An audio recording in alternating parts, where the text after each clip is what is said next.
Para sa Pilipinas at para sa Pilipino, dito sumentro ang pahayag ni House Speaker Martin Romualdez sa harap ng Kamara at Senado kasabay ng pagbubukas ng Bicameral Conference Committee.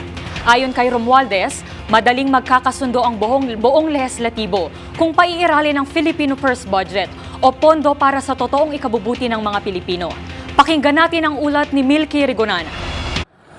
Binigyang din ni House Speaker Martin Romualdez sa Bicameral Conference Committee ang paglikha ng panukalang 2025 budget na nakasentro at inuuna ang kapakanan at pangailangan ng mga Pilipino. Mensahe ito ni Romualdez sa unang pagpupulong ng BICAM na layuning i-reconcile ang magkakaibang bersyon ng Kamara at Senado. Ang kay Romualdez sa panig ng Kamara, huwag gawing komplikado ang pagtitibaying 2025 national budget na nakakalaga ng 6.352 trillion pesos. Sa bersyon anya ng Kamara, pinagtuon ng pansin ang prioridad ng mga Pilipino. May baba ang presyo ng mga pagkain, lumika ng mga trabaho, gawing abot kaya ang health services, paunlarin ang edukasyon at tiyakin ang disaster preparedness ng gobyerno. Narito si House Speaker Martin Romualdez. In the House, we've worked hard to ensure that our version of the budget reflects the priorities of the Filipino people.